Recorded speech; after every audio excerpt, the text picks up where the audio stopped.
ఘనాలో భారత మోదీ ప్రధాని పర్యటిస్తున్నారు.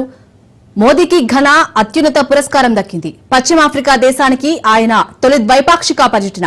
3 దశాబ్దాల తర్వాత భారత ప్రధాని ఘనాకు వెళ్లడం ఇదే తొలిసారి. అక్రాలోని కొటాకో అంతర్జాతీయ విమానాశ్రయంలో మోడీకి ఘనా స్వాగతం పలికి 21 తుపాకీలతో గౌరవ వందనం సమర్పించారు. ఈ సందర్భంగా ప్రధాని మోదీకి ఘనా 2వ జాతీయ అత్యున్నత పౌర గౌరవం లభించింది. ఘనా అధ్యక్షుడు జాన్ మహామా ప్రధాని మోదీకి officer of the order of the star of Ghana అవార్డును ప్రదానం చేశారు.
कि घाना का ये राष्ट्रीय पुरस्कार गर्व और सम्मान की बात है।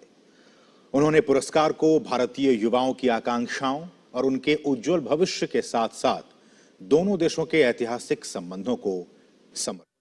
మోదీ పర్యటనలో ఇరు దేశాల మధ్య కీలక ఒప్పందాలు జరిగాయి. ఖనిజాలు, రక్షణ, సముద్ర భద్రత, ఇంధన రంగాల్లో అభివృద్ధిపై చర్చించారు. విద్య, వైద్య, రక్షణ, డిజిటల్ రంగాల్లో ఘనాకు భారత్ సహకారం అందించనుంది. ఘనాలో భారతీయులు మోదీకి గ్రాండ్ గా వెల్కమ్ చెప్పారు. ఘనా పర్యటన తర్వాత ట్రినిడాడ్ అండ్ టొబాగోలో మోదీ టూర్ కొనసాగనుంది.